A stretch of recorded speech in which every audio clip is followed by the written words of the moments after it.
कर रही हो तुम? कुछ नहीं, सासू माँ को जूस दे रही हूँ। जूस दे रही हो या जहर दे रही हो? बेटा ये तुम कैसी बातें कर रही हो? मम्मी जी आप इसी से पूछिए, इसने अभी अभी आपके जूस में क्या मिलाया है? सपना बताओ, तुमने अभी अभी जूस में जहर मिलाया है ना? मैंने इनके जूस में दवाई मिलाई है ब्लड प्रेशर की। लो, फिर से हमारा फैमिली ड्रामा शुरू हो गया। अच्छा, ब्लड प्रेशर की दवाई? तो फिर पी के दिखाओ इस जूस को। मैं क्यों पीऊं? भाभी आप ये कैसी बात कर रही हैं? आप हमेशा सपना के पीछे हाथ मैं क्यों पड़ी रहती है? प्लीज एक सेकंड। सपना, क्या तुम्हें मम्मी जी ने कहा था जूस में दवाई मिलाने को? नहीं। तो फिर क्यों मिलाई जूस में दवाई? एक मिनट मैं 2 मिनट का बाथरूम चला गया, आप लोगों ने वर्ल्ड वॉर 3 शुरू कर दी। मैंने ही इससे कहा था जूस में दवाई मिलाने के लिए। सपना आज का डोज भूल गई थी तो मैंने कहा जूस में मिला दो।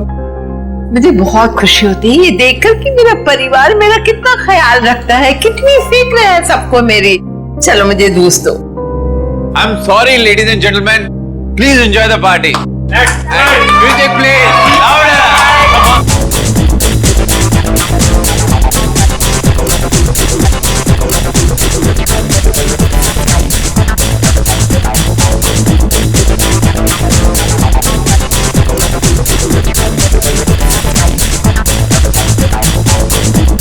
नमस्ते।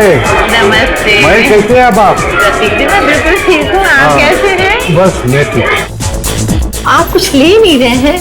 मैं आपके खाने के लिए कुछ मंगाती हूँ। सरोज। नहीं, आप तकलीफ मत लीजिए, मैं खुद जाकर ले लूंगा। Sure. Yeah it's okay, fine. Hi.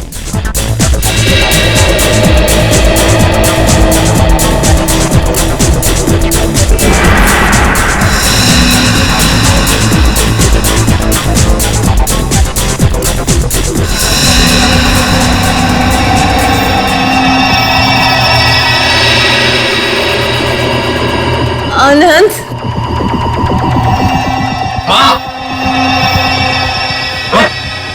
Mummy ji क्या हुआ आपको? मम्मी जी, मम्मी जी।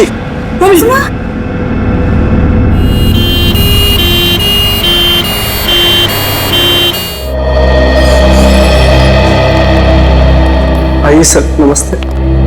मेरा ही नाम अहम है सर, मैंने आप लोगों को फोन किया। अच्छा, अब कैसी है तुम्हारी मम्मी? डॉक्टर से इलाज कर रहे हैं सर, पता नहीं क्या होगा। घबराओ नहीं, सब ठीक हो जाएगा। जिस किसी ने मेरी माँ को मारने की कोशिश की है ना, उसको आप छोड़ना मत। एक बात बताओ अहम, क्या तुम्हें किसी पर शक है? मेरा मतलब है कौन कर सकता है ये तुम्हारी मम्मी के साथ? मुझे तो सभी पर शक है सर। अहम, कौन है ये लोग? CID। CID? पर किसने बुलाया इन्हें? मैंने बुलाया। क्यों? आप? जी मैं विकास, अहम का बड़ा भाई। क्योंकि आप में से किसी ने ही मम्मी की जान लेने की कोशिश की है। What nonsense! तुम अपने घर वालों को शक कर रहे हो? आप घबरा क्यों रहे भैया? कहीं आपको ये तो डर नहीं कि सपना भाभी की पोल खुल जाएगी? सर, पार्टी में मैं बताता हूँ क्या हुआ।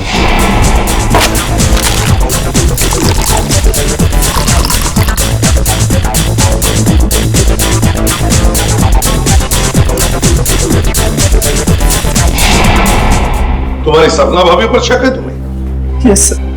सपना कहाँ है? सपना हॉस्पिटल नहीं आई, वो घर पर ही है। वैसे आप कौन है? जी मैं काव्या। हमारी भाभी है सर। सर, अहम बच्चा है, ये आप लोगों को बहका रहा है सर। विकास जी, हम CID वालों को कोई बहका नहीं सकता, समझे? कहाँ है आपकी मम्मी? मम्मी ऊपर ICU वार्ड में है।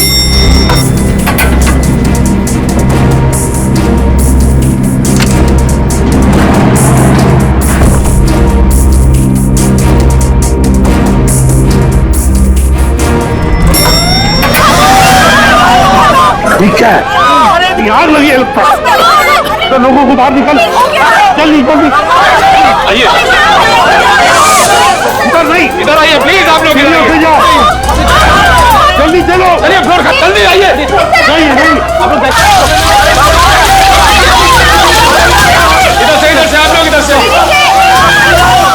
चलो चलिए फ्लोर खाली है, चलिए जल्दी आइए। जाइए सीढ़ियों से जाइए, संभाल के जाइए। आइए ध्यान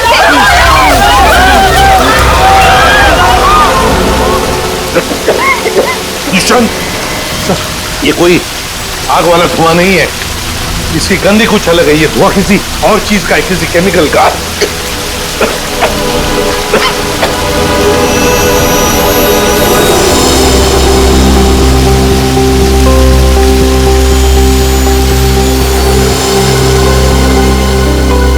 सर, हाँ, आपका अंदाजा सही था।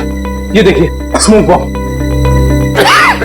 माय गॉड, सर कहीं ये स्मोक बॉम्ब फायर अलार्म बजाने के लिए तो नहीं डाला गया था? आश्रय, फायर अलार्म बजाने के लिए ही स्मोक बॉम्ब लगाया गया था। मालिनी का कमरा ढूंढो जल्दी।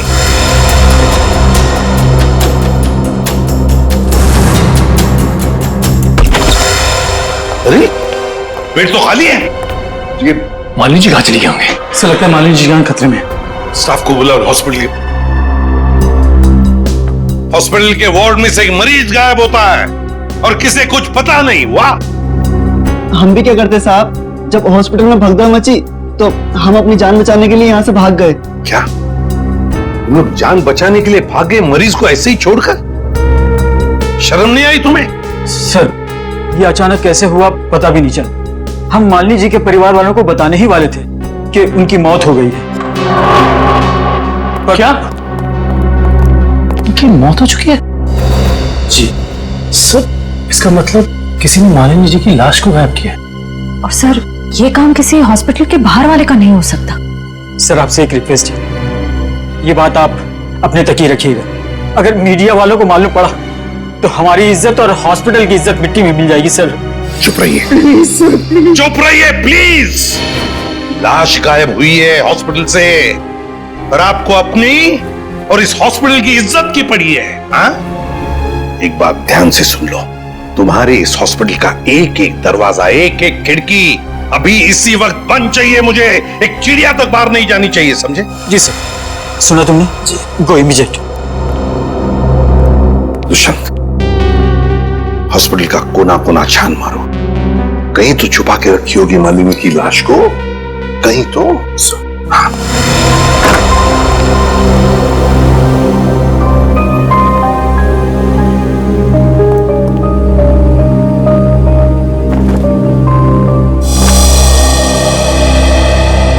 जरा एक बात बताइए, आपके मम्मी के साथ कमरे में कोई था उनकी देखभाल के लिए? जी सर, मेरे पति आनंद वहीं पर थे। आप मम्मी के साथ थे? तो फिर ये सब हुआ कैसे?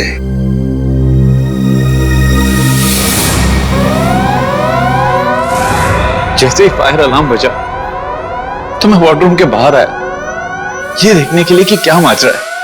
हर तरफ धुआं ही धुआं था, लोग पागलों की तरह यहां वहां भाग रहे थे। धक्का मुक्की में कुछ लोग मुझे मम्मी जी के वार्डरूम से बहुत दूर ले गए। जाकर भी मैं वार्डरूम तक नहीं पहुंच पा रहा था। किसी तरह जब मैं मम्मी जी के वार्डरूम में पहुंचा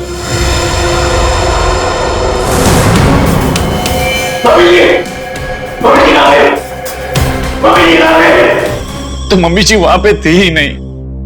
सर प्लीज प्लीज मम्मी जी को ढूंढ निकालिए। सर हर जगह चेक कर लिया, मालिनी जी की लाश कहीं पर भी नहीं है। और सर वार्ड में भी चेक किया, लाश वहां भी नहीं। इसका मतलब है जिसने भी ये किया है वो मालिनी की लाश को हॉस्पिटल के बाहर ले जा चुका है। काम करते हैं, हॉस्पिटल के गेट पर जो सीसीटीवी कैमरा लगा हुआ है उसका फुटेज चेक करते हैं।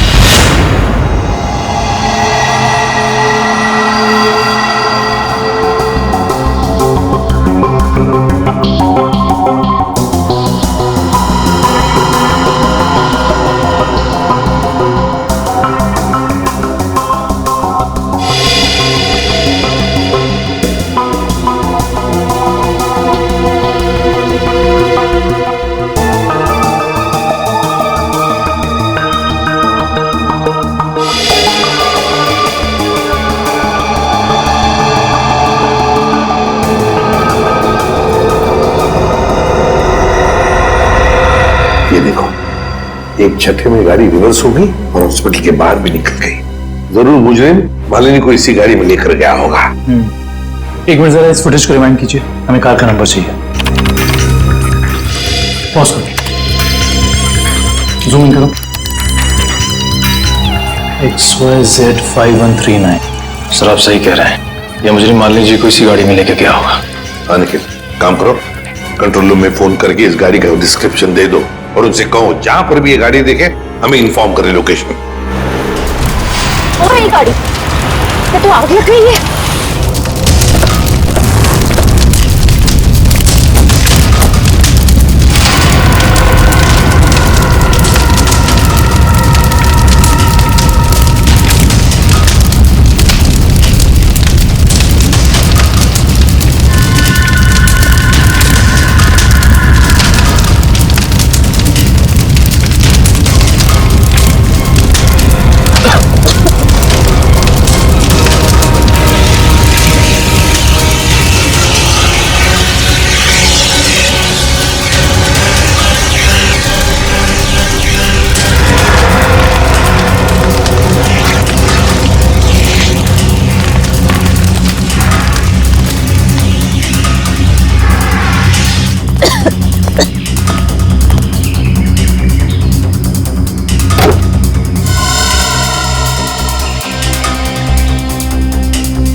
सर सीट्स तो खाली है पर कुछ अजीब सी बदबू आ रही है।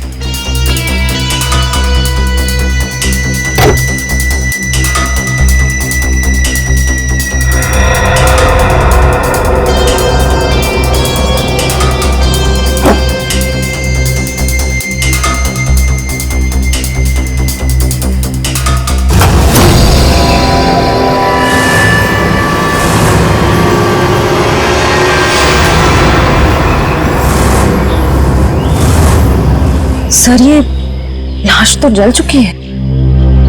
शायद सबूत मिटाने के लिए उन्हीं ने मालिनी जी की लाश को जला दिया। आप इतने यकीन से कैसे कह सकते हैं कि ये लाश मेरी मां की है? इसका चेहरा तो बुरी तरह जल चुका है।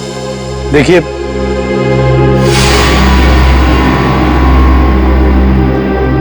ये अंगूठी देखिए, पहचानते हो इसे?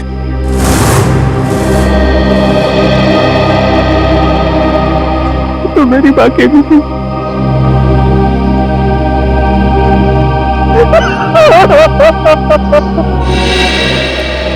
हाँ डॉक्टर साहब, कुछ नहीं ताजी? अरे क्या नहीं ताजी है?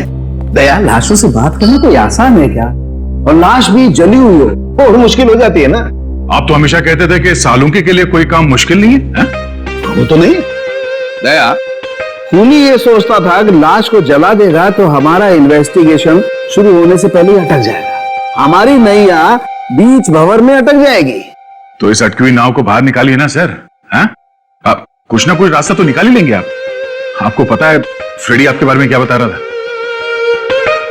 फ्रेडी क्या कह रहा था मेरे बारे में? नहीं ऐसा कुछ खास नहीं, वो कह रहा था कि डॉक्टर सालुंकी की उम्र हो गई। बहुत ज्ञान है आपको। हाँ देखो दया, जो लोग मेरे संन्यास लेने के बारे में सपने देख रहे हैं ना, उन्हें जाके बोल दो अपनी नींद से जाग जाए। मैं संन्यास नहीं लेने वाला हूँ ना, मैं तो इस केस को सॉल्व करने के बाद स्विट्जरलैंड जाने वाला हूँ। कहाँ जाने वाला हूँ? स्विट्जरलैंड। एग्जैक्टली। हम भी चलेंगे आपके साथ स्विट्जरलैंड, पर पहला कदम तो उठाइए इस केस को सुलझाने की ओर। पहला कदम तो उठ चुका है भाई। अच्छा, ये देखो, इस बॉडी जलने की वजह से हो गया? जी नहीं, ये बॉडी को फिनाइल से धोने की वजह से हो गया। क्या इस लाश को फिनाइल से धोया गया? हाँ, खूनी ने लाश को अस्पताल से गायब करने से पहले उसको फिनाइल से अच्छी तरह से धोया ताकि लाश का केमिकल कंपोजिशन ही बदल जाए। खूनी ने हर कदम इसी मकसद से रखा है ताकि हमारे रास्ते में ज्यादा से ज्यादा कठिनाइयां आ सके। इस लाश को पहले फिनाइल से धोया और फिर इसे आग लगा दिया? जी हाँ, और सबसे पहले क्या जलाया? सबसे पहले जलाए बाल, क्योंकि बालों में सबसे ज्यादा और सबसे पहले असर होता है जहर का। सर काव्या ने बताया था ना कि शायद जहर सपना ने दिया है मालिनी जी को। हाँ, इसीलिए तो जला दिए ना भैया, सबसे पहले बाघ, क्योंकि जहर दिया था। मतलब ये सब सपना का ही काम है।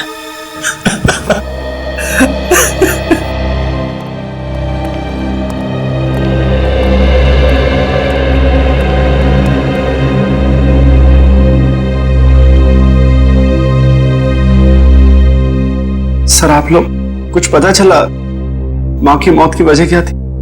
जी नहीं, मगर बहुत जल्द पता चल जाएगा। पता तो चल गया है ना सर, सपना ने ही जूस में जहर मिलाया था। बस कीजिए भाभी, इनफ। हर चीज की खाद होती है। डॉक्टर साहब आप बताइए ना इन्हें। देखिए, मैं इनका फैमिली डॉक्टर हूँ।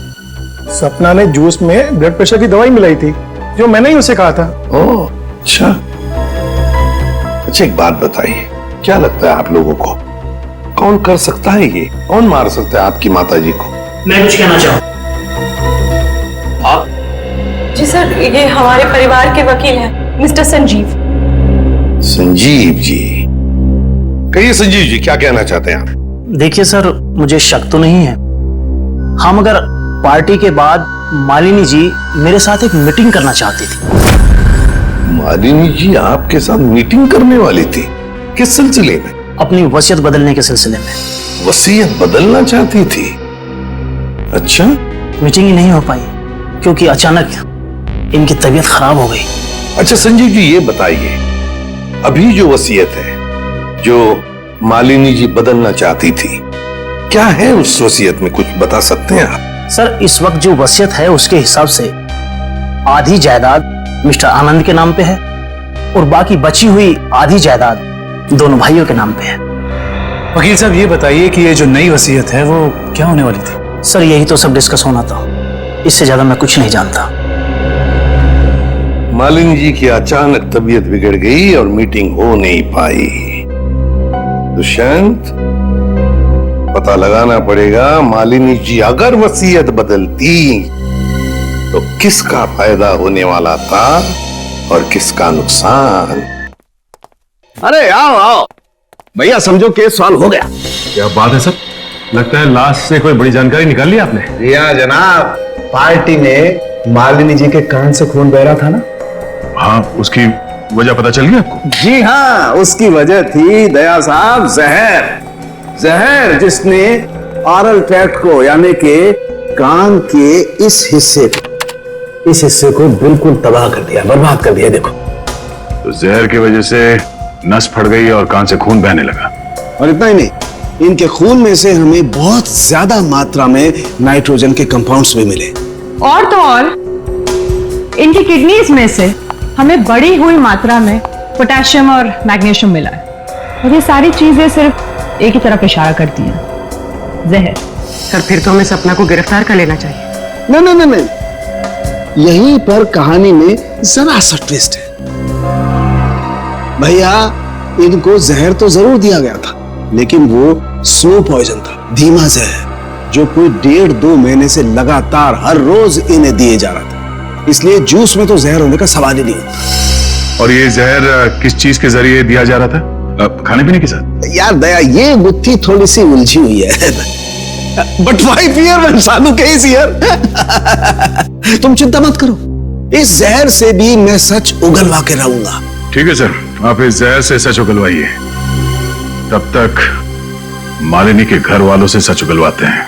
क्योंकि वो जूस जो सपना ने मालिनी जी को दिया था उसमें जहर नहीं था। मालिनी जी की मौत स्लो पॉइजनिंग से हुई है। स्लो पॉइजनिंग, धीमी धीमे असर करने वाले जहर की वजह से, जो उन्हें 45 दिन तक रोज लगातार दिया गया था। धीमा जहर? मां को मारने की इतनी बड़ी साजिश? जी, और ये साजिश किसी आसपास वाले की है जो उनके खाने के साथ, उनकी दवाइयों के साथ छेड़खानी कर सकता था। सर, चाय लीजिए आप लोग। थैंक यू, आप लीजिए।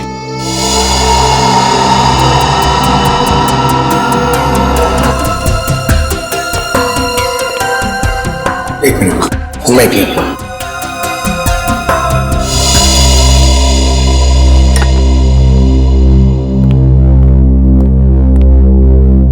एक बात बताइए, मालिनी जी को रोज दवाई कौन देता था?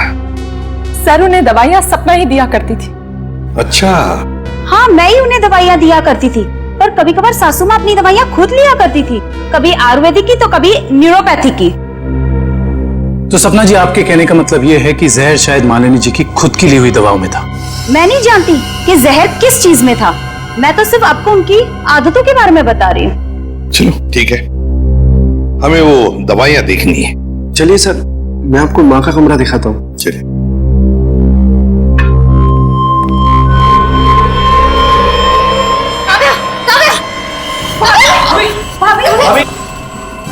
भाभी क्या हुआ आपको? भाभी सांस लेने में दिक्कत हो रही। सुरेश पानी लाओ। अरे पानी लाओ। दुष्यंत, लता इनकी तबीयत बिगड़ती जा रही है, जल्दी से एम्बुलेंस बुला लो और हॉस्पिटल ले जाओ इसे। श्रेया तुम भी जाओ साथ में।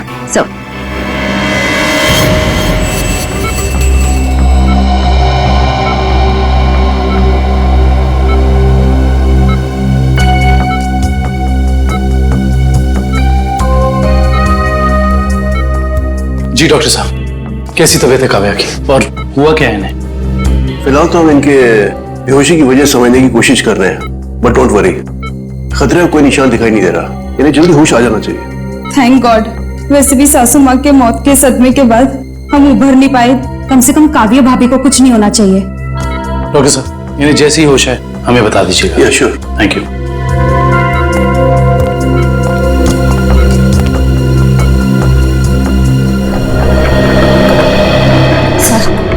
सर मुझे तो इस सपना पर शक हो रहा है।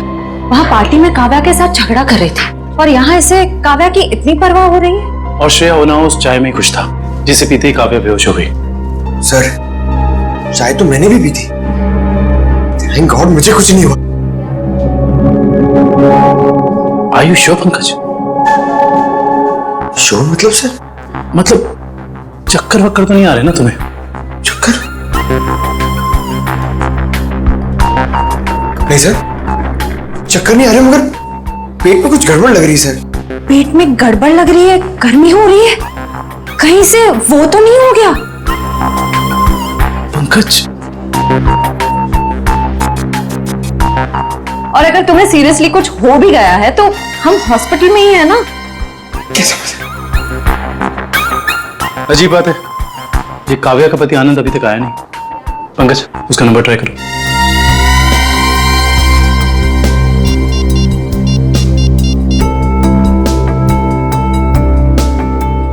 सर उसका फोन बंद आ रहा है। सर कहीं आनंद ने तो काव्या को चाय में जहर नहीं पिला दी? हो सकता है पंकज। सर अगर चाय में जहर था तो हो सकता है कि नौकर भी शामिल हो। सर क्या कहा डॉक्टर ने, क्या हुआ काव्या को? सर डॉक्टर के मुताबिक काव्या की चाय में जहर था और पंकज रिपोर्ट से क्लियर हो गया है। काव्या की चाय में जहर था? सुरेश,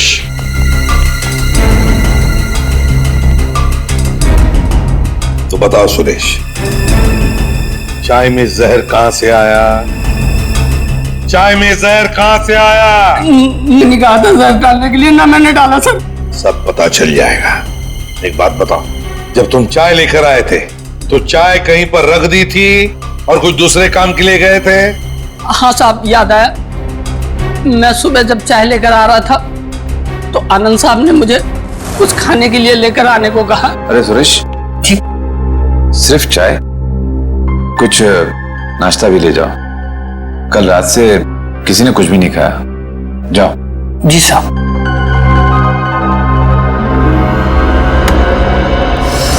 आनंद कहाँ है? सर ये अपने रूम में सो रहे हैं।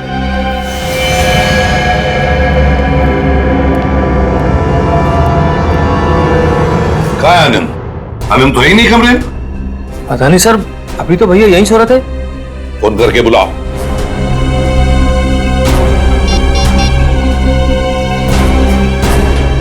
सर घंटी जा रही, भैया फोन नहीं उठा रहे।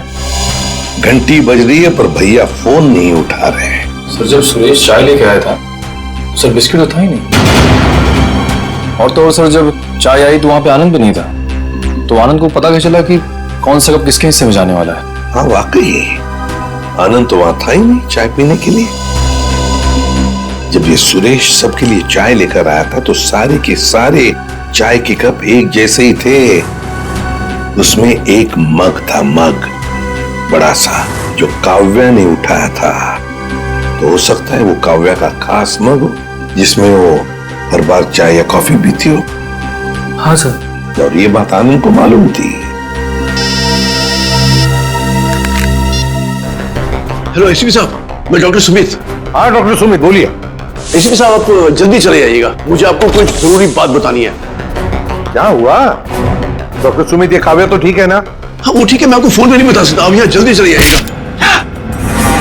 हेलो, लगता है बहुत बड़ी गड़बड़ हुई है हॉस्पिटल में। Let's go. लिस्ट बना के दोबारा से डिटेल मुझे दे देना, ठीक है?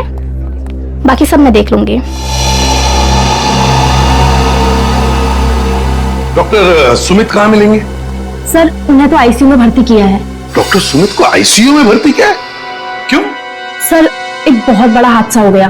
डॉक्टर सुमित अपने कैबिन में खून में लथपथ मिले सर, और उनके सर पे बहुत गहरी चोट आई है। माय गॉड, क्या मिल सकते हैं उन्हें? फिलहाल तो नहीं सर, वो कोमा में है। होश में कब आएंगे नहीं पता। दुष्यंत, जरूर ये वही मुजरिम है जो ये सब कर रहा है। वो अभी भी हॉस्पिटल में ही है, पहले मालिनी के साथ और अब डॉक्टर सुमित के साथ। काव्या सर, कहीं उस मुजरिम का अगला निशाना काव्या तो नहीं? काव्या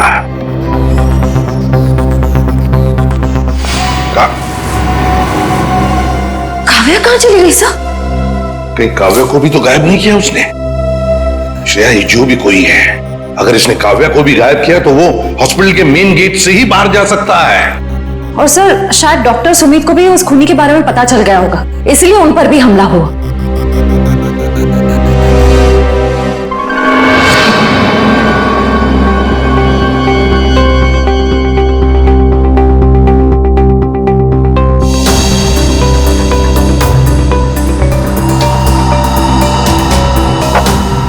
निखिल, तो शायद डॉक्टर सुमित यहाँ फोन पर बात कर रहे थे और फिर पीछे से कोई आया और जोर से उनके सर पर वार किया और वो यहाँ नीचे गिर गए। हाँ साहब, डॉक्टर साहब के सिर के पीछे चोट आई है। अच्छा, हादसे के बाद डॉक्टर सुमित के केबिन में कितने लोग आए थे? सब 4-5 जन आए थे उनको आईसीयू में ले जाने के लिए। सर आनंद का अभी तक कुछ पता नहीं चला है, कहीं इस सब के पीछे उसी का हाथ तो नहीं? ये आनंद ही कुछ गड़बड़ है, कुछ ना कुछ तो गड़बड़ जरूर है इस आनंद में। आइए सपना जी, आइए।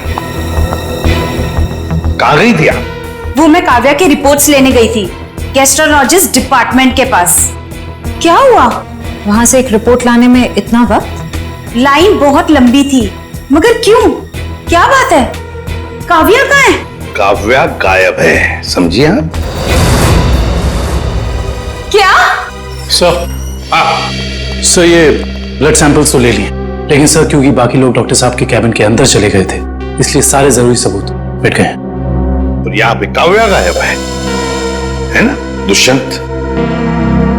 ये किसी एक आदमी का काम नहीं, ये जो भी कर रहा है ना उसका कोई साथी है। एक इनके परिवार में से कोई और दूसरा इस हॉस्पिटल में से कोई।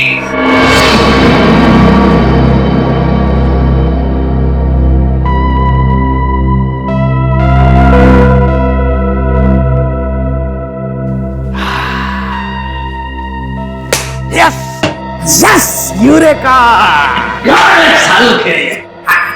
डॉक्टर साहब, क्या हुआ? ये फॉरेंसिक लैब में जश्न का माहौल? अरे हाँ भैया, जश्न का माहौल तो होगा ही। स्विट्जरलैंड की हसीन वादियां पुकार पुकार के कह रही हैं, सालुखे आजा रे तू आजा, तेरा इंतजार है। मतलब आपको पता चल गया कि वो लाश के अंदर जहर कहां से गया? जहर बॉडी में आया था दांत से। दांतों से जहर? हाँ सचिन, मालिनी ने 2 महीने पहले ही अपने दांतों का रूट कैनल करवाया था और इस ऑपरेशन के दौरान उसके दांतों में जिस मर्क्यूरी का इस्तेमाल किया गया था वो मात्रा में बहुत ज्यादा थे। मरकुरी अपने आप में ही एक जहर है ना डॉक्टर साहब? बिल्कुल। और जब जब मालिनी जी खाना खाती थी, खाने को अपने दांतों से चबाती थी, तब तब दांतों में छुपा हुआ वो मरकरी खाने में मिक्स हो जाता था और पेट में चला जाता था, और पेट से फिर पूरे खून में मिक्स हो जाता था। यही है वो स्लो पॉइजन जिससे वो बेचारी बेमौत मारी गई। सर, हो सकता है कि डेंटिस्ट ने सब जानबूझ के ना किया, गलती हो गई उससे, मे बी मेडिकल नेग्लिजेंस। नहीं सचिन, ये मौत एक हादसा होता तो लाश को जलाया नहीं जाता।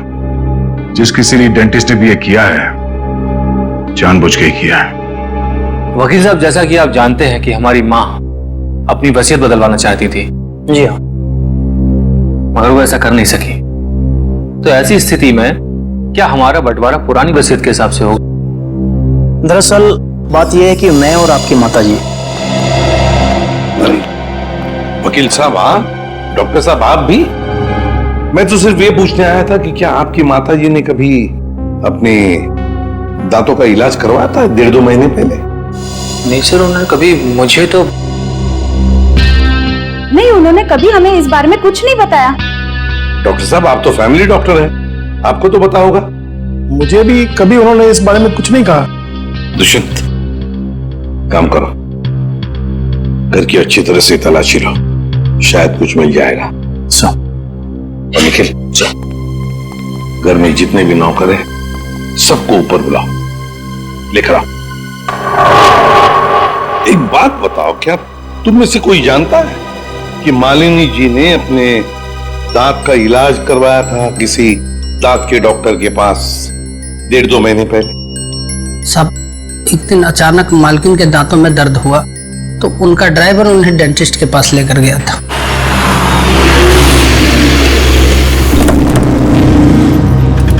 सर, यहीं पे छोड़ा था हमने उन्हें। उसके बाद किधर गई वो तो मालूम नहीं मुझे। ठीक है, आसपास जितने भी डेंटिस्ट है ना, सब चेक कर लेते हैं। तुम लोग उधर देखो।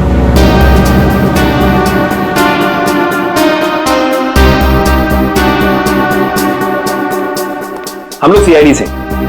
क्या ये कभी आपके यहाँ इलाज कराने आई थी? No, I don't think so. यहाँ पर आए हैं। ध्यान से देखिए, ये 2 महीने पुरानी बात है। नो सर, ये लेडी कभी हमारे यहाँ इलाज के लिए नहीं आई। नहीं, मुझे नहीं लगता है यहाँ पर आए हैं। आई नॉर्मली मैं पेशेंट्स को याद रखती हूँ अपने। Thank you very much. Thank you sir, उस साइड किसी भी डेंटल क्लिनिक में मालिनी को किसी ने पहचाना नहीं। अच्छा, यहाँ देख लेते हैं।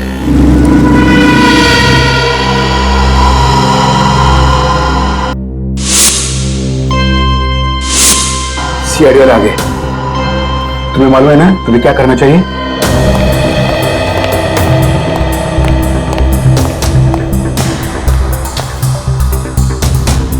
Excuse me. जी कहिए। हमें डॉक्टर से मिलना है। जी कहिए, मैं डॉक्टर कल्पना हूँ। आपके पास अपॉइंटमेंट है? डॉक्टर, हम सीआईडी से। इन्हें पहचानती हैं आप? इन्हें कभी देखा नहीं है। कौन है ये? इनका नाम मालिनी है और इनका खून हो गया है। क्या? खून? क्या हुआ? खून का नाम सुनते ही आपकी जबान लड़खड़ाने की लग गई? नहीं नहीं, यहाँ पहली बार सीआईडी आई है ना, तो मैं थोड़ी नर्वस हो गई। कोई बात नहीं, आप परेशान मत होइए। Thank you very much.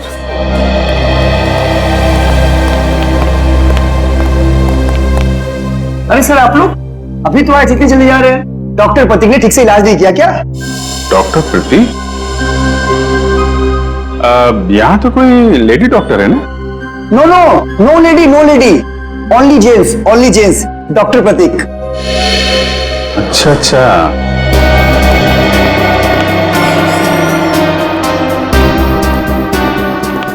अरे सर, आप लोग फिर से आ गए? अरे वो क्या हुआ कि इनके दांत में दर्द होने लगा अचानक, तो वो जरा डॉक्टर से मिलना था। क्या नाम है उनका?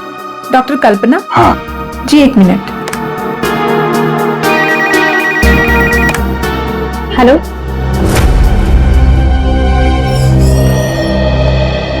क्या हुआ सर?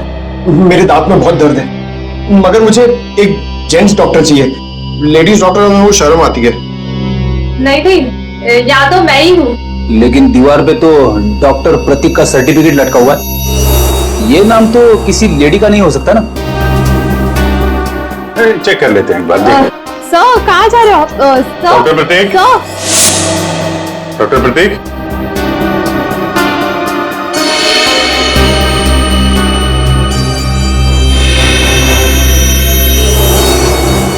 अरे डॉक्टर साहब क्या कर रहे हैं? आप चले जाइए यहाँ से। डॉक्टर साहब कुछ गिर गया क्या यहाँ पे आपका? मैंने कुछ नहीं किया है। आइए आइए बाहर आइए। आइए अब चले जाइए यहाँ से। अरे अरे चले जाएंगे डॉक्टर साहब। आप चले जाइए। जाएंगे पहले थोड़ी बातचीत तो कर लें। लेकिन मैंने कुछ नहीं किया। अरे आइए तो सही। आइए आइए। मैंने कुछ नहीं किया। हाँ। सर ये ऐसे नहीं मानेंगे। लगता है डेंटिस्ट साहब के दांतों का इलाज करना पड़ेगा। अरे लेकिन हम में से किसी को डेंटिस्ट्री आती नहीं है। अरे नहीं आती तो आ जाएगी। क्यों डॉक्टर साहब, प्रैक्टिस मेक्स मैन परफेक्ट ना। आपने भी तो प्रैक्टिस से सीखा होगा। आती। हाँ तो फिर आइए प्रैक्टिस कर लेते हैं। आइए बैठिए बेटा। अरे बेटा बैठिए। आइए बैठिए। बैठिए। ये क्या कर रहे हैं आप लोग? ये गलत कर रहे हैं आप लोग। तुमने जो किया वो ठीक था क्या? मैंने गलत कुछ नहीं किया। गलत तो हम भी नहीं कर रहे हैं डॉक्टर साहब। आप जल्दी से मुंह खोल दीजिए वरना बता। मालिनी का इलाज मैंने किया था। और इलाज के बहाने उसके दांतों में ज्यादा मरकुरी भी तुमने डाली थी। गलती हो गई। गलती नहीं है, ये गुनाह है। किसके कहने पे किया था? मुझे नहीं मालूम। आनंद पैसे दिए थे मुझे इसलिए। कहाँ मिलेगा ये? भाई गोदाम।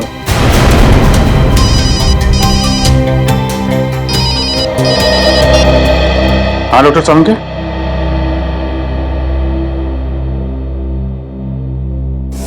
क्या? आनंद रुक जा।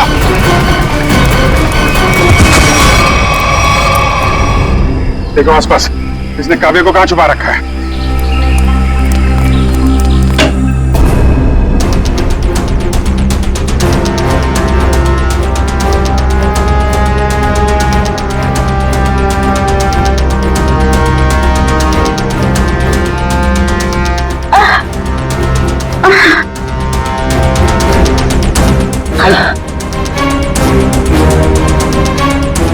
चलो।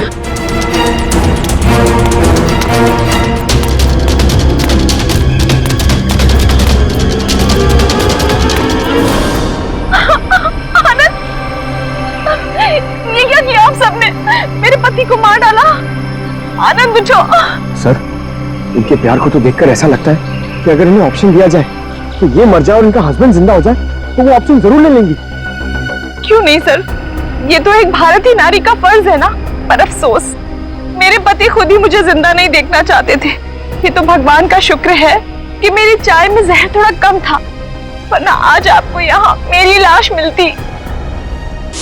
अभिजीत, काव्या की चाय में जो दवाई के ट्रेसेस मिले हैं उससे किसी की जान नहीं जा सकती। एक मिनट, आपको कैसे पता चला कि आपकी चाय में जहर कम था? वो सर, अभी आप ही ने तो कहा। अरे हमने कब कहा? हाँ याद आया, आनंद ने बताया था। हाँ? आनंद कैसे बताएगा? आनंद बेचारा तो खुद ये बात नहीं जानता था। ये बात जानती थी तो सिर्फ एक औरत, और वो औरत तुम हो काव्या। आनंद, तुम जिंदा हो। मेरे साथ इतना बड़ा धोखा।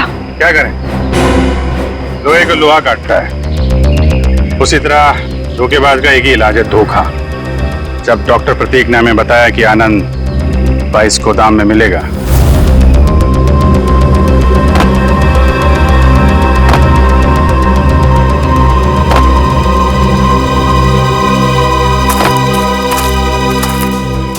तो हमने यहां पहुंचकर देखा कि वो बेचारा बंधा पड़ा है। उसके हाथ पांव खोले तो उसने अपनी आप बीती सुनाई।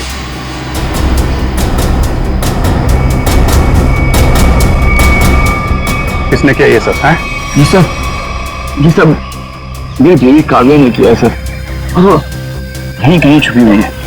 बस फिर क्या, हमने आनंद के साथ एक छोटा सा खेल खेल लिया तुम्हारा असली रंग सामने लाने के लिए।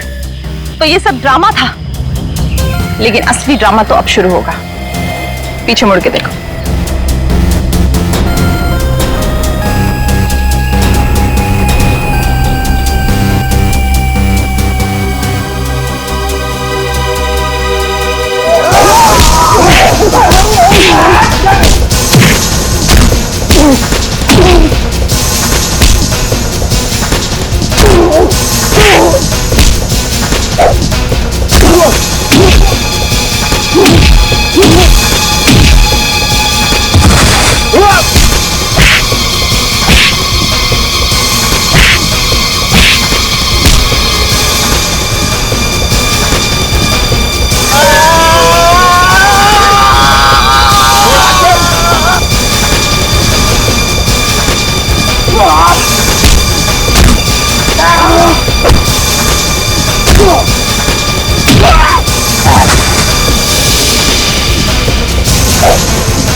बड़ी भारतीय नारी होने का ढोंग कर रही है। तुम जैसी नहीं होती भारतीय नारी।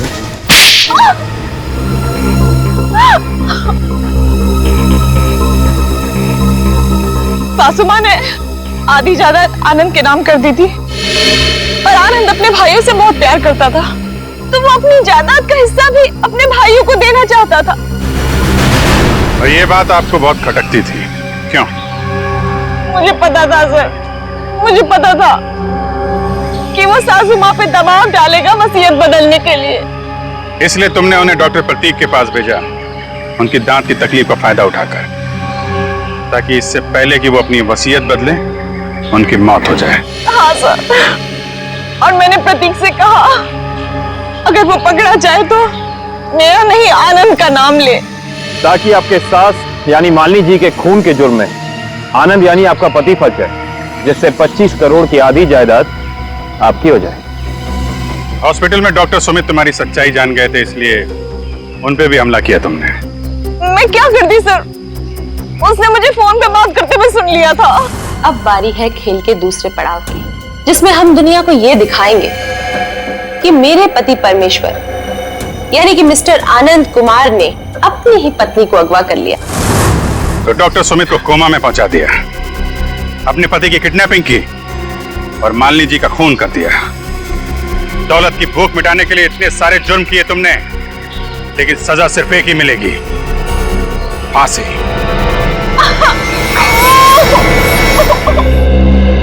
काफी रात हो गई है, वक्त का बिल्कुल पता ही नहीं चला। हाँ, एक काम करो, तुम निकलो, मैं भी बस थोड़ी देर में निकल जाऊंगी। कहो तो मैं तुम्हें घर छोड़ देता हूँ। अरे नहीं, थैंक यू सो मच, बस थोड़ा सा काम बाकी है, तुम निकलो। Okay, bye.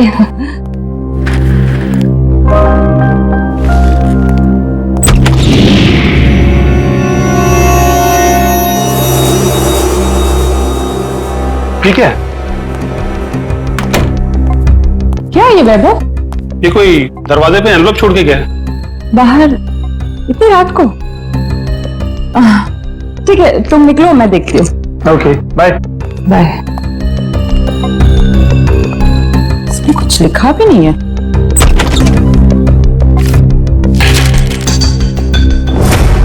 एक नजराना सालुंखे के लिए।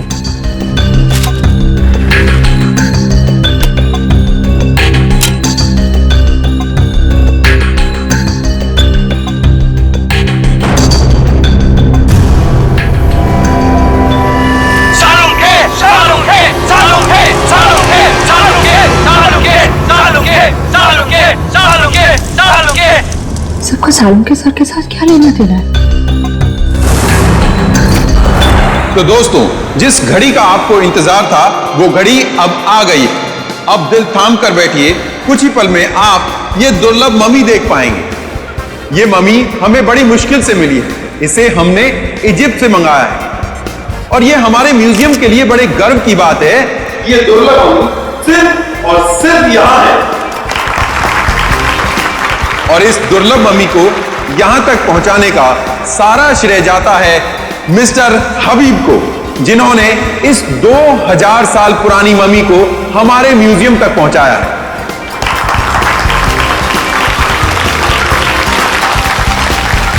और अब मैं आपका ज्यादा वक्त ना लेते हुए आपके सामने पेश करता हूं यह दुर्लभ मम्मी। लेडीज एंड जेंटलमैन, आपके सामने पेश है कायरो की शान, तलातत है इस मम्मी का नाम।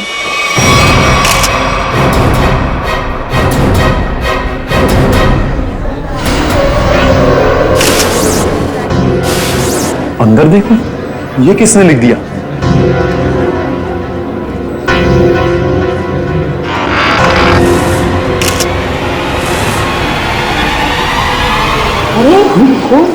ये क्या है? लाफा माता ये ले आशरे आशरे। रीढ़ की हड्डी के साथ सिर्फ ये खोपड़ी जुड़ी हुई है। वरुण सर, सीसीटीवी फुटेज देखने का इंतजाम करो। ओके। आप चिंता मत कीजिए, आपकी मम्मी को कुछ नहीं होगा और अब ये हमारी जिम्मेदारी है। और वैसे भी अब सीआईडी वाले आ चुके हैं तो सर, फुटेज तैयार है। सबको दिखाओ।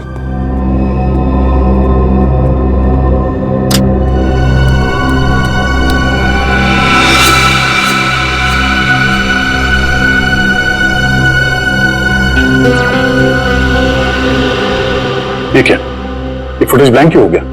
जरा फिर से प्ले करो सर। इसमें तो कुछ भी नहीं है। हाँ, कभी लगा ये फुटेज ब्लैंक कैसे हो सकता है? जरा दूसरे कैमरे का फुटेज दिखा। ऐसे कैसे हो सकता है? तीसरा कैमरे का फुटेज दिखाओ। इस कैमरे में औरत लंबे बाल वाली औरत दिख रही है और दूसरे कैमरे में कोई दिख नहीं रहा। ये कैसे हो सकता है?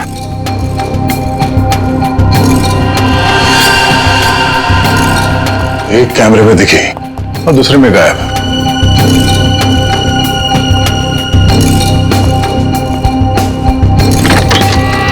ये देखो, वो खूनी यहाँ इस खिड़की से ही अंदर आया है। सर, अगर ये खूनी इस खिड़की से अंदर आया है और एक कैमरे में कैप्चर हुआ है, बाकी दोनों कैमरों में कैप्चर क्यों नहीं हुआ? और इसलिए काविन, क्योंकि शायद ये खिड़की इस कैमरा के रेंज से बाहर है। वो यहां से अंदर आने के बाद वो इस तरफ गया होगा, छुप के निकला और इस कैमरे के नीचे से होते हुए वो आगे बढ़ा और यहां से आगे जाने के बाद उसने इस कैमरे को लेजर लाइट से ब्लाइंड कर दिया और यहां से आगे गया और उस हड्डियों के ढांचे को यहां इस कैमरे से नीचे लेके और फिर शायद वो लेजर उसने इस कैमरे पे मारा और फिर उस हड्डियों के ढांचे को यहां पे रख के चला गया, मगर जाते वक्त वहां उस कैमरे में वो कैद हो गया। सर, इसका मतलब जिसने भी ये किया है वो अच्छी तरीके से जानता था कि... इसका मतलब वो जो कोई भी है उसे इस म्यूजियम की अच्छी जानकारी थी। सर, यानी कि ये सारा काम किसी अंदर वाले का है। हाँ श्रेया, ये काम यहाँ के किसी कर्मचारी का ही है। सर, वो खिड़की देखने में काफी छोटी लगती है। मतलब जो भी अंदर आया है वो ज्यादा कद का नहीं होगा, 5 फीट के आसपास। और सर, वो आदमी बहुत पतला दुबला होगा। आदमी क्यों, वो कोई औरत भी हो सकती है। उस फुटेज में उसके काफी लंबे बाल थे। नहीं सर, ये दोनों ऐसा काम नहीं कर सकती। ये तो हमारे यहाँ काफी सालों से काम कर रही हैं। तो फिर कौन कर सकता है? एक मिनट, जरा वो फुटेज दिखाना जहां पे वो औरत दिखी थी फ्रेम में। पॉज करो सर, अब जरा जूम करना।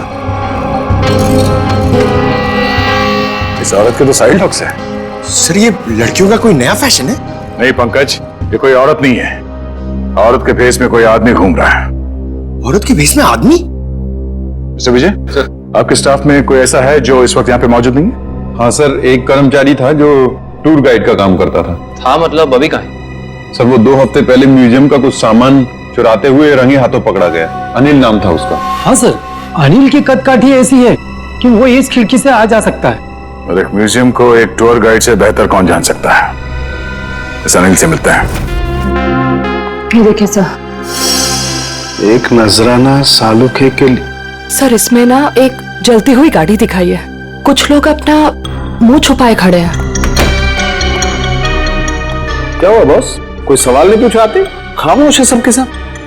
चलो कोई बात नहीं, मैं आपको ऐसी बात बताता हूं जिससे शायद आपका मौन व्रत टूट जाएगा। अच्छी तरह से जांच करने के बाद पता लगा कि इस रीढ़ की हड्डी में छेड़छाड़ की गई है। रीढ़ की हड्डी के साथ छेड़छाड़ की मतलब ये कि पता चलता है कि सारी वर्टिब्रा उल्टे सीधे क्रम में लगी हुई है। इसका क्या मतलब हो सकता है यार? मतलब ये कि देखो ये C1, C7, डॉक्टर साहब ये क्या है, कुछ समझ में नहीं आ रहा है। अरे तुम्हारी क्या निखिल, हमारी समझ में नहीं आया भैया।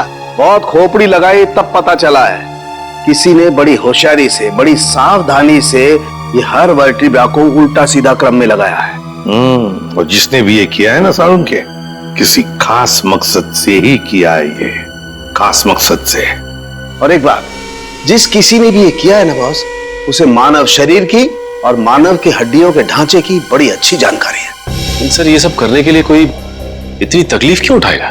सचिन, मुजरिम ये सब करके हमें ये बताना चाहता है कि हमारा मुकाबला किसी साधारण आदमी से नहीं है, वो बहुत खतरनाक है। सिर्फ खतरनाक ही नहीं, दिमागी बीमारी है इस आदमी को।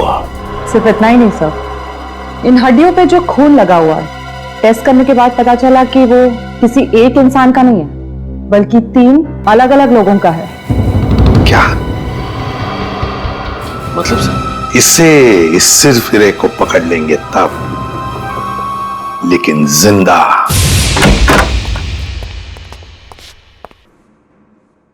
सर लगता है कमरे में कोई भी नहीं। चांद मारो, देखो क्या मिलता है।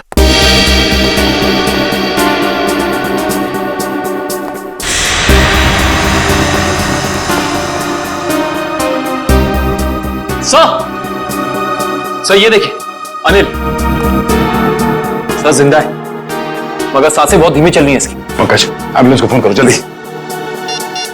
हाथ खोलो। ये क्या? Pen drive? Play me. जैसे चलो जल्दी।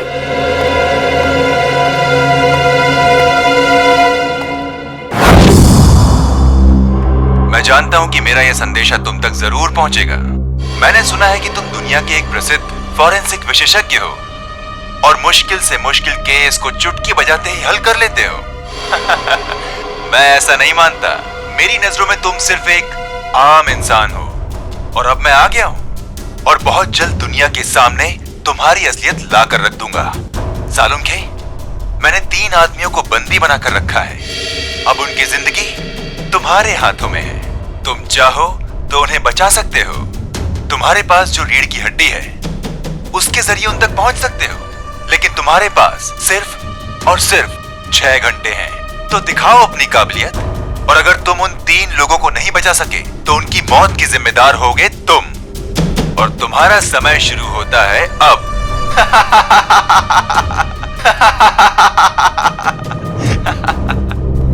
सर ये आदमी तो खुलेआम डॉक्टर सालुंके को चुनौती दे रहा है। सर हमें सालुंके सर को इसके बारे में बता देना चाहिए।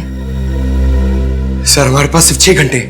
हाँ पंकज, अभी डॉक्टर सालुंके ही मदद कर सकते हैं इन तीनों मासूमों की जान बचाने में, और हमारे पास सिर्फ 4.5 घंटे हैं। और इस मुजरिम के मुताबिक ये सबूत ही हमें सही रास्ता दे सकता है। क्या हो सकता है ये? सर, इस मुजरिम ने आपको ही ऐसी चुनौती क्यों दी? मेरे कहने का मतलब है कि कहीं आपके अतीत में कभी ऐसा कुछ तो नहीं हुआ, कोई हादसा वगैरह जिससे आपको अभी भी अफसोस हो? तारिका, ये मुजरिम दिमागी तौर पर पागल है, हमें भटकाना चाहता, बस दैट्स इट। और सर वो डीवीडी, वो हमारे पास सिर्फ 4.5 घंटे हैं। वक्त गुजरता जा रहा है और मुझे अभी तक कुछ पता नहीं चला है। यार वही मैं तुझे कहने आया हूं कि जल्दी बता। बस मुझे लगता है इस रीढ़ की हड्डी में कोई कोड है। मुझे एक एक वर्टिब्रा फिर से चेक करनी पड़ेगी। बस में ये वर्टिब्रा इंसान की नहीं है। तो फिर किसकी है सालुंके? जानवर की है।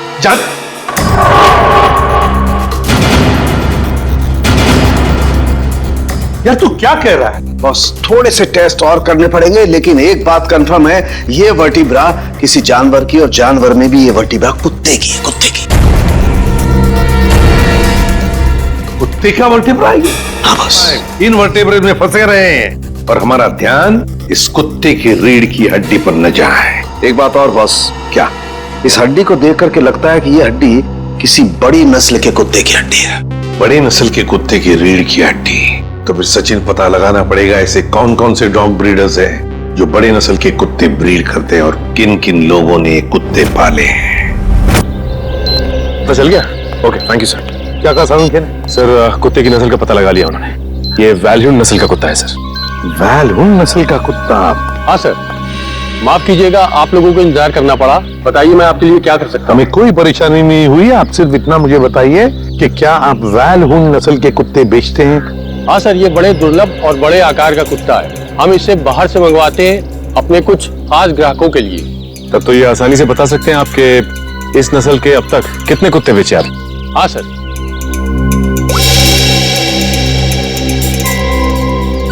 पिछले साल 2 कुत्ते बेचे और इस साल 4 दिन पहले 1 कुत्ता बेचा, वैल्यून नस्ल का, पूरे शुद्ध। 4 दिन पहले? सचिन, इन कुत्तों के सारे डिटेल्स ले लो।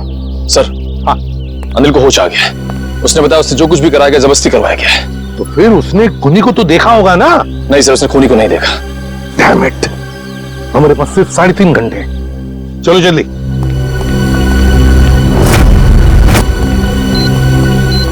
सर हमने 2 घर तो चेक कर लिए, उनके कुत्ते तो सही सलामत हैं। हाँ निखिल, अब इस घर का कुत्ता देखते हैं, शायद यहीं से कुछ पता चल जाएगा।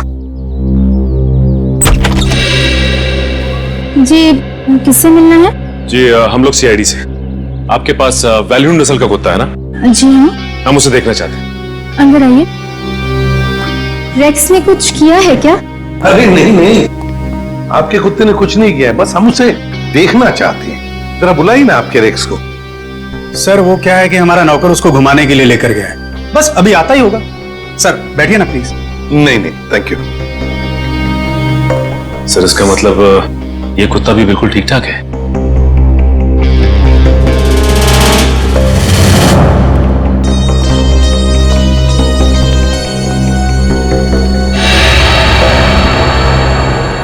क्या यही है आपका रेक्स? जी सर, आपको कोई शक है क्या? मैं फिर से पूछता हूं, क्या यही रेक्स है? जी हाँ सर। देखिए, हमारे पास जिस कुत्ते का फोटोग्राफ है उसके दाहिने आंख के ऊपर, मतलब यहां पर एक काला धब्बा है। आपके इस रेक्स में वो नहीं है। ये क्या कह रहे हैं सर आप? इसका मतलब तो यही हुआ कि जो कुत्ता आप लोगों ने खरीदा है वो ये कुत्ता नहीं है। ये क्या है? मैं क्या कह रहे हैं सर? हमें कुछ समझ में नहीं आ रहा। ये तो अब माया जी समझाएगी। क्यों माया जी, कहाँ है रेक्स आपका? वो सर। माया जी प्लीज, हमारे पास वक्त बहुत कम है, इसलिए जवाब दीजिए। किसी की जिंदगी और मौत का सवाल है, प्लीज। अशोक, रेक्स गुम हो गया था। मैं डर गई कि तुम नाराज हो जाओगे, इसलिए मैं उससे मिलता जुलता दूसरा कुत्ता खरीद लाई। हमारा प्यारा रेक्स गुम हो गया और तुमने मुझे बताना जरूरी नहीं समझा? और दूसरा कुत्ता नहीं? आपको पता नहीं चला? सर मैं मर्चेंट नेवी में पिछले 6 महीने से मैं शिप पे था, अभी 2 दिन पहले आया हूँ। अच्छा माया जी, ये आपका रेक्स गुम कैसे हुआ? सर हमेशा की तरह मैं रेक्स को लेके रोड में टहलने निकली। वो मुझसे दूर भागने लगा। मैंने उसे पकड़ने की कोशिश की, पर पता नहीं भागते भागते वो कहाँ खो गया। और आपने उसे ढूंढने की कोशिश नहीं की? हाँ सर, बहुत कोशिश की पर मिला ही नहीं। अच्छा ये सब कब हुआ, कहाँ पर हुआ? 4 दिन पहले, जंगल के पीछे वाले रास्ते पर। जंगल का पीछे वाला रास्ता? सर हमारे पास वक्त बहुत कम है। सर जंगल काफी बड़ा और रैश ढूंढना थोड़ा मुश्किल है सर। रेडियो और पंकज को लगा दो काम पर, फोन करो उसे। Thank you very much. Sir, ये एसीपी सर ने हमें अचानक यहाँ क्यों बुला लिया? पता नहीं यार, एसीपी साहब का ऑर्डर है भैया, मानना तो पड़ेगा। हाँ सर, मैंने सुना है इन जंगलों में ना जंगली जानवर आते हैं। अबे तू मुझे बता रहा है या डरा रहा है? बता रहा हूँ सर, मैंने अखबार में पढ़ा है। एक बार एक आदमी इन जंगलों में कहीं घूम गया था, चीता ने पीछे से उसके ऊपर झपट्टा मारा और उसे कच्चा चबा दिया। कच्चा चबा दिया? अरे बाप रे! और चीता तो पीछे से झपट्टा मारता है सर। पंकज एक काम कर, तू आगे देखते हुए चल, मैं पीछे देखते हुए चलता हूँ, उल्टा। चल चले सर। हाँ रेडियो और पंकज लगे हैं ना काम पे? हाँ सर, लगे हुए लोग। एक बात समझ में नहीं आ रही है, कुत्ता माया के घर से भागा क्यों है? मुझे तो लगता है निखिल, कुत्ते को किसी चीज से ललचाया होगा, इसलिए भाग गया। ये सब उस खूनी का प्लान हो सकता है। अभी तुम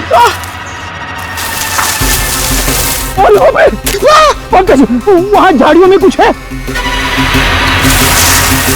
सर कहीं चीता तो नहीं?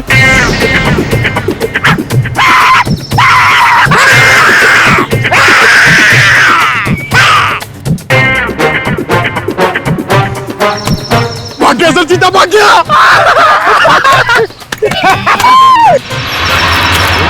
शाबाश पंकज, शाबाश।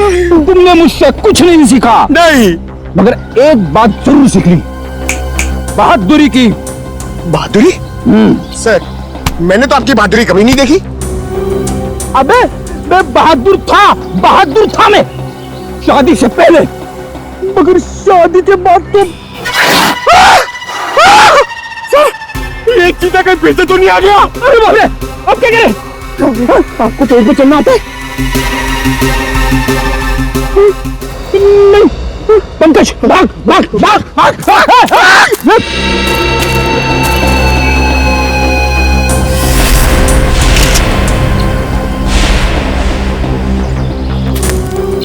ये देखिए सर। हाँ, ये देखिए बॉल, लगता है कुत्ते ने चबाया हुआ है इसे।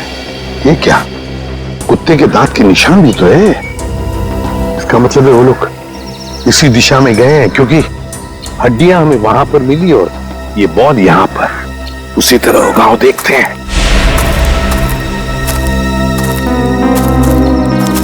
ये क्या? जंगल का रास्ता तो यहीं पर खत्म हो गया। क्या करें?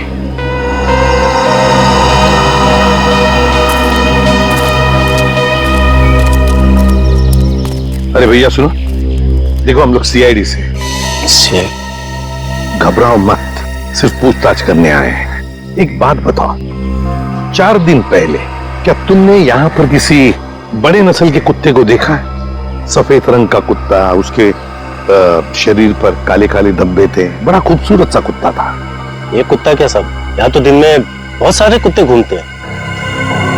अरे भाई साहब, आपको बताया ना कि बड़ी नस्ल का कुत्ता, वो कोई आम कुत्ता नहीं था। अच्छा अच्छा, वो जिसे लोग गाड़ियों में लेकर घूमते हैं? हाँ, ऐसा कुत्ता तो देखा नहीं, लेकिन 4 दिन हो गए मैं अंदर खाना खा रहा था और एक कुत्ता जोर जोर से भौंक रहा था। तो मैं खाना छोड़कर बाहर आया, कुत्ता तो नहीं था, लेकिन एक सफेद कलर की वैन तेजी से निकल गई। शायद वो कुत्ता उसमें हो। सफेद कलर की वैन? अच्छा, वैसे तो तुम लोगों को आदत सी होती है ना किसी भी गाड़ी का नंबर, गाड़ी का मेक याद रखने की, तो हो सकता है उस गाड़ी का भी नंबर याद हो तुम्हें। हाँ साहब, वैन का नंबर था STU 3339। STU 3339। Thank you Sachin, इस वैन का पता लगाओ। सफेद कलर की वैन, STU 3339। बस हो गया नाटक, हाथ ऊपर। चुपचाप अपने आप को हमारे हवाले कर दो, हाथ ऊपर।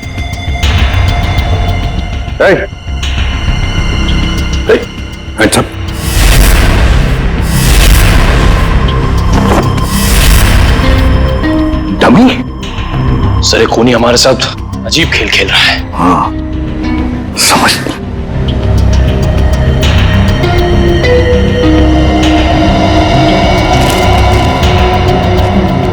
चिट्ठी है, तुम्हारे अंदर कुछ खास नहीं है, बड़े मामूली और आम हो तुम। अब मान लो कि तुम उन 3 लोगों को बचाने में नाकाम हो चुके हो, तुम हार गए।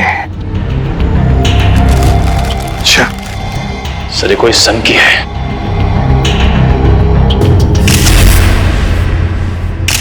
ये देखिए सर, इसके हाथ में ये फूल, लगता है कुछ बताना चाहता था हमको। हाँ, ये हमें कुछ बताना चाहता है, कुछ ऐसी चीज जो साळुंखे को भी दिख नहीं रही है। साळुंखे तो अब तक वहां पहुंचा ही नहीं। पता लगाना पड़ेगा, है क्या ये सुराग।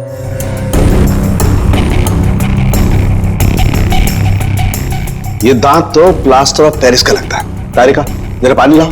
प्लास्टर ऑफ पेरिस का दांत? कोई प्लास्टर ऑफ पेरिस का दांत क्यों लगाएगा? नहीं सारुण के, ये जरूर खूनी किसी और तरफ इशारा कर रहा है।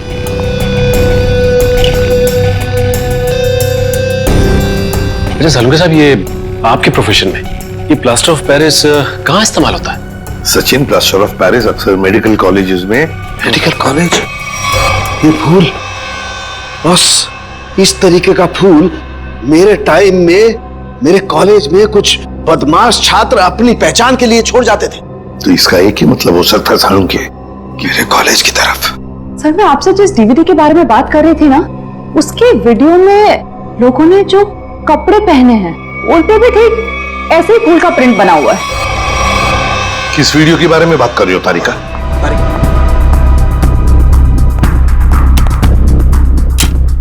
प्ले करो। सर, क्या बात है, सच में आज ये कर दिखाएगा। अरे बॉस, ये तो मेरे कॉलेज का ग्राउंड है। चलो। गाड़ी उड़ा दी गई है।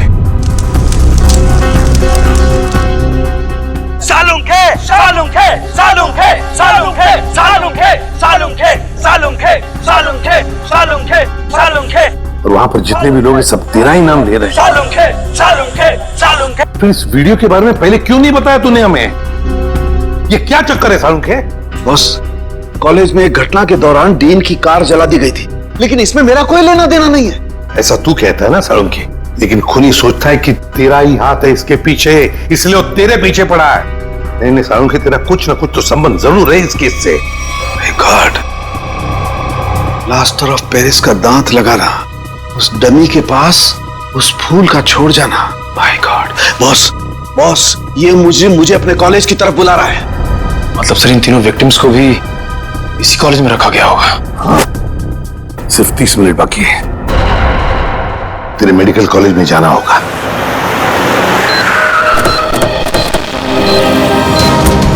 सिर्फ 10 सेकंड बचे सर हमारे पास।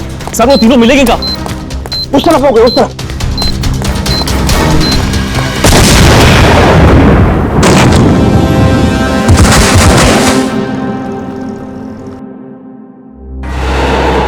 अभिषेक, डॉक्टर साहब, अब ठीक है? मैं कैसे ठीक हो सकता हूँ? 3 बेगुनाह लोगों की जान ली, क्यों किया तुमने ऐसा? संभालिए अपने आप को डॉक्टर साहब। नहीं, मैं कैसे संभाल सकता हूँ? उसने 3 बेगुनाह लोगों की जान लिया। मैं उस खूंखार को अपने हाथों से मार के रहूंगा।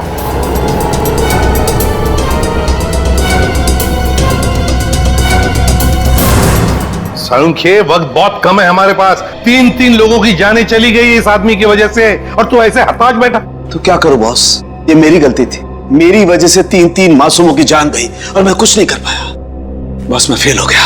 यार, तेरी वजह से जान नहीं गई है, तूने जो भी करना था सब कर लिया। अगर वक्त पर काम नहीं आया तो क्या किया बॉस? मुझे पहले क्यों नहीं समझ में आया?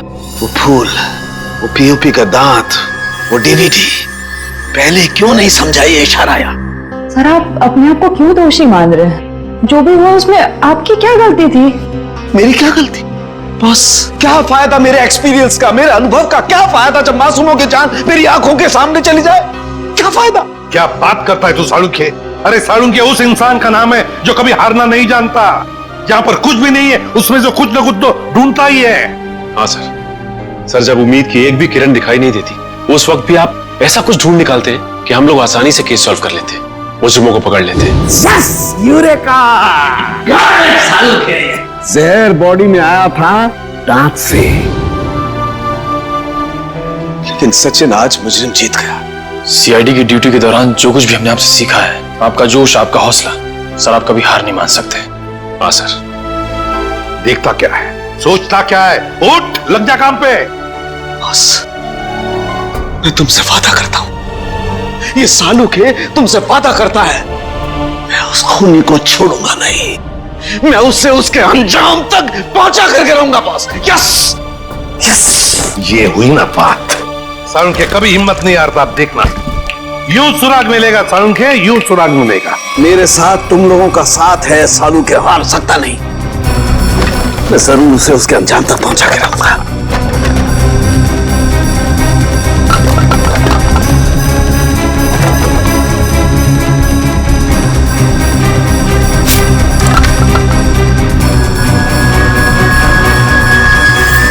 बॉस, ये शायद किसी कार्डबोर्ड का टुकड़ा है जो अभी तक जला नहीं है।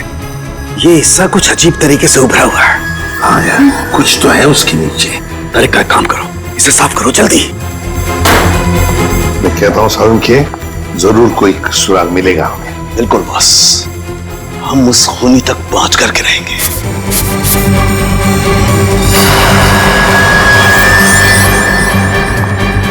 सर, से देखिए, यहाँ पे कुछ लिखा हुआ है। एवी क्या हो सकता है? सर, जीडी रोड पे एक कार्डबोर्ड बॉक्स की कंपनी है सर, जो पिछले 2 सालों से बंद है, और उस कंपनी का नाम है एवी एंटरप्राइजेस। तो इसका एक ही मतलब हो सकता है कि खूनी ने अपना ठिकाना बना दिया है उधर ही, एवी एंटरप्राइजेस में। काश अब वो जान पाता कि उसकी उल्टी गिनती शुरू हो गई है। सर, यही एवी एंटरप्राइजेस की फैक्ट्री है।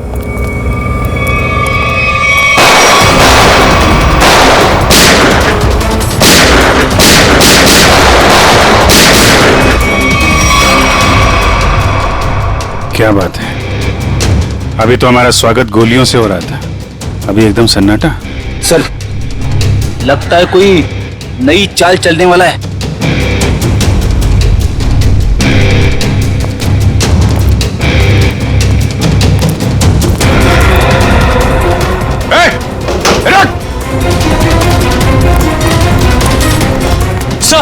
कहाँ गए तुम्हारे बाकी साथी हैं? सीआईडी वालों, तुम लोग डाल तो मैं बात। तुम लोग मुझे कभी पकड़ नहीं सकते। भूपेंद्र की मौत इतनी भयानक होगी कि उसका जिम्मेदार सिर्फ और सिर्फ सीआईडी होगी। देखो तुम लोग, हेलो हेलो, कौन था सर? खूनी अब हमें चुनौती दे रहा है। सर, पता नहीं वो लोग भूपेंद्र को कहां ले गए होंगे। ये मामला साळुंके साहब के अतीत और उनके कॉलेज के दिनों से जुड़ा हुआ है, तो हो सकता है ये जले चेहरे वाला आदमी उन्हीं में से कोई हो। उस समय के जितने भी स्टूडेंट थे, सबके बारे में पता लगाना होगा। क्या 20 साल पहले सोया और 1 महीना पहले जग गया? Okay, thank you. Ready? Sir, 20 साल पहले साळुंके साहब के मेडिकल कॉलेज के डीन की कार जब उड़ाई गई, तो उस धमाके में कुणाल नाम का एक छात्र घायल हो गया और कोमा में चला गया। वो जिस हॉस्पिटल में भर्ती था, वहां से पता चला है कि वो अभी 1 महीना पहले कोमा से बाहर आ चुका है। बॉम्ब धमाके में घायल हुआ था, और जो खूनी है उसका चेहरा भी जला हुआ है। मुझे लगता है ये कुणाल ही खूनी है, अब बदले की आग में जल रहा है। सर, हॉस्पिटल वालों ने कुणाल का पता SMS किया। सर, जरूर वो भूपेंद्र को वहीं लेकर गया होगा। ठीक है, उसके घर चलते हैं। क्या एड्रेस क्या?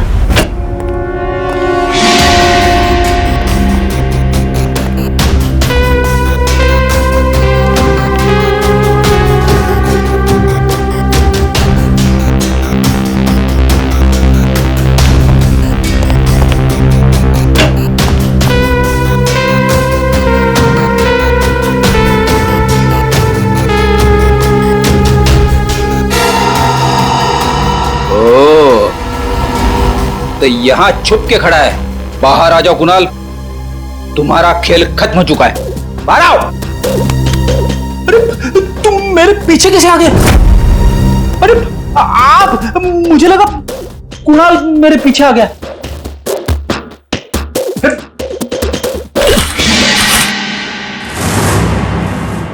सिर्फ जूते हैं, वहां चेक करो। इस कुणाल ने तो जूते खिलवा दिए मुझे।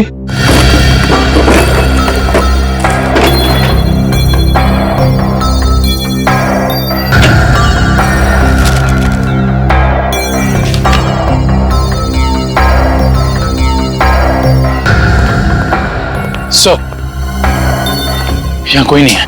कोई बात नहीं, ये कुणाल की फाइल मिली है, देख रहा हो? सारे सर्टिफिकेट्स और ये एड्रेस देखा इसमें? दूसरा एड्रेस लिखा है यहाँ पे, 12 गोलकुंडा। कहीं भूपेंद्र को लेके यहां तो नहीं छुपा बैठा है?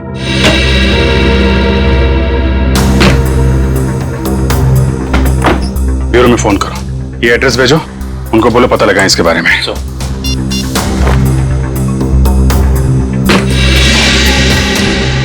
अरे सर,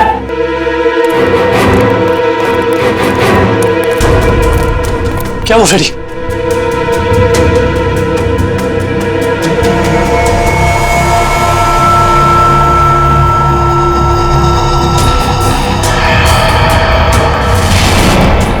मैं अपना बदला लेकर रहूंगा।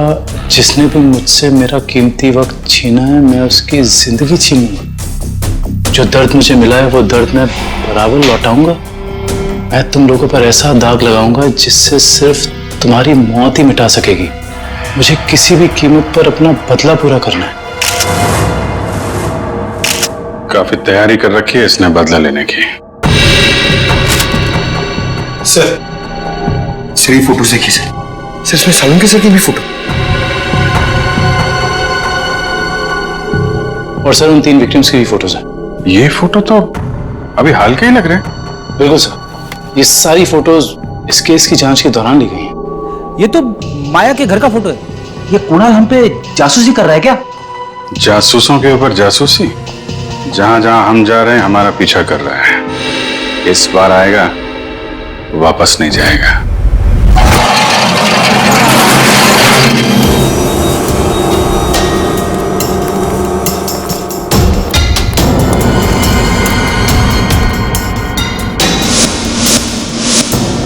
सर, उस आदमी को बांध के रखा हुआ है सर। यह आदमी तो भूपेंद्र लगता है सर। भूपेंद्र, भूपेंद्र, ये तो बेहोश है। मैं खोल देता हूं सर। नहीं, एक मिनट कौन, एक मिनट। अगर वो खूनी इस आदमी को मारना चाहता था तो बॉक्स फैक्ट्री में भी मार सकता था। इसे यहां पे लाके बांध के क्यों रखा है? ओह, मतलब ये हमें मारने के लिए चाल बिछाया उसने।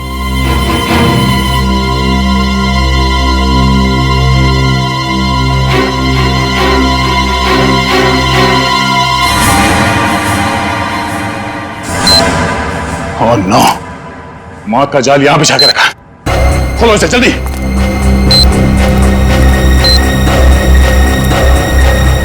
जल्दी खोलो इसे।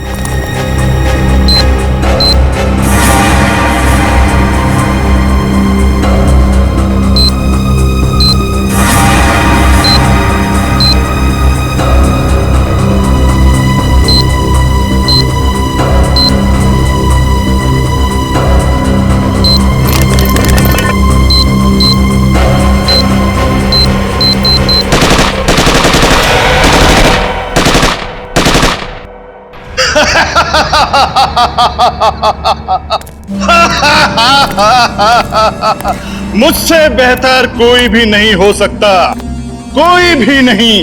मैं कुणाल, मैं कुछ भी कर सकता हूं, कुछ भी। मैंने सीआईडी वालों को सुला दिया, मौत की नींद सुला दिया।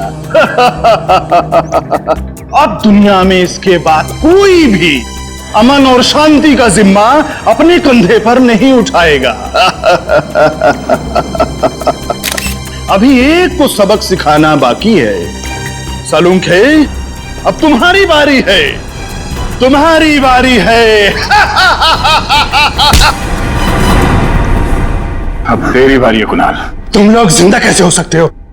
तेरे जैसी बीमारी सीआईडी का कुछ नहीं बिगाड़ सकती। सीआईडी मरती नहीं, मारती है तुम जैसे गुनहगारों को। क्या कह रहा था तू? डॉक्टर सालुंखे को सबक सिखाएगा? हाँ, चल तुझे डॉक्टर सालुंखे के पास पहुंचाते हैं।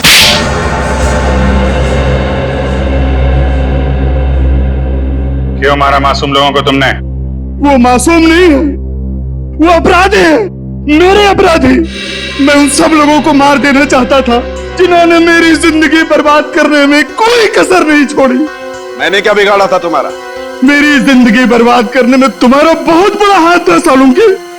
तुम जानते थे कि मैं तुमसे बेहतर हूं, इसलिए तुम मुझसे जलते थे। ऐसा तुम सोचते हो, मगर ये सच नहीं है। मैं नहीं मानता। टीन की कार तुमने उड़ाई थी। नहीं, वो सालुंखे नहीं था, मैं था। मैंने ही सालुंखे बनकर वो सब किया, लेकिन उस ब्लास्ट की वजह से मेरी जिंदगी और मेरा भविष्य खत्म हो गया ना। उस वक्त मैं वहीं पे था, वो ब्लास्ट में घायल हो गया और मैं कोमा में चला गया। और जब मैं कोमा से जागा तो मेरा सब कुछ खो गया, सब कुछ खत्म हो गया। मेडिकल कॉलेज की उस घटना का वीडियो फॉरेंसिक लैब कैसे पहुंचा? वो मैंने भिजवाई थी सालुम के को चुनौती देने के लिए। माना कि तुम्हारे साथ जो कुछ हुआ गलत हुआ, लेकिन बदले की आग ने तुम्हें इंसान से शैतान बना दिया। कानून हाथ में लेने वाले को कानून कभी माफ नहीं करता। तुम दोनों की इसकी सजा जरूर मिलेगी। इस तरह के और भी एपिसोड देखने के लिए हमारे चैनल को सब्सक्राइब करें और बेल आइकन दबाना ना भूलें।